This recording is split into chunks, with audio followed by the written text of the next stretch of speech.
তুফান ছড়িয়ে যাচ্ছে দেশের গণ্ডি থেকে ওদেশ, ওদেশ থেকে বিদেশ। আমি সবসময় আমার যে কোনো ভালো কাজ শুরু করি আমার এই পরিবারকে সাথে নিয়ে। আমার এই বিনোদন সাংবাদিক পরিবার গত 25 বছর ধরেই আমি তাই করেই আসছি। তুফানের ডিক্লারেশন যখন দিয়েছি তখন আপনাদের সাথে নিয়েই দিয়েছি। আজ এটা আসলে তেমন কোনো প্রেস কনফারেন্স, প্রেস মিট আমি ওইরকম ভাবে দেখি না কখনোই।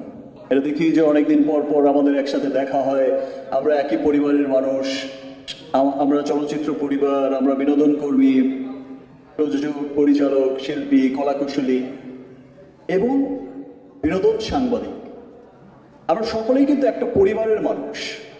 সবসময় দেখা হয়ে ওঠে না, সবার সাথে সবার একটা কুশল বিনিময় হয়, সুন্দর একটা সময় কাটে, সুন্দর কিছু মুহূর্ত ধারণ হয়।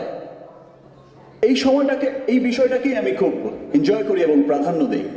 তুফানের আসলে তুফানটা শুরু হয়েছিল সেই দিন আরেক 5 তারকা হোটেল থেকে সকলে একত্রিত হয়ে আমার সুন্দর একটা ছবির একটা সুন্দর একটা পোর্ট্রেট করেছিল রাফি।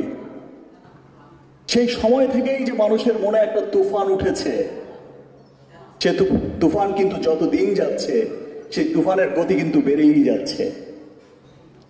তুফান ছড়িয়ে যাচ্ছে দেশের গণ্ডি থেকে ওদেশ, ওদেশ থেকে বিদেশ। আজ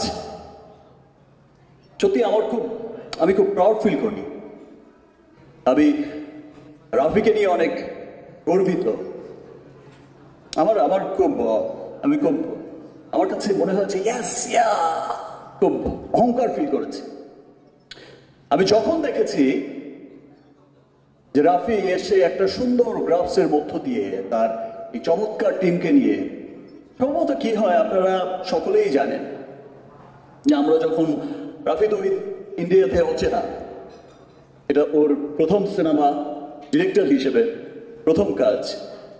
অনেক বড় বড় টেকনিশিয়ান কাজ করেছে, আমাদের দেশ থেকেও যেমন খুব খ্যাতনামা টেকনিশিয়ানরা কাজ করেছে, ওখান থেকেও তো অনেক বড় বড় টেকনিশিয়ানসরা কাজ করেছে।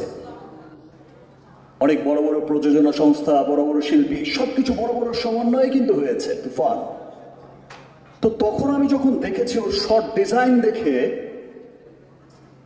সেই বিখ্যাত ফাইট মাস্টার, সেই বিখ্যাত কোরিওগ্রাফার, সেই বিখ্যাত সাউন্ড রেকর্ডিস্ট, সেই বিখ্যাত বিখ্যাত মানুষদের চোখ বড় হয়ে যাচ্ছে যে কি শোনাচ্ছে, এটা কি গ্রাফের কথা বলছে।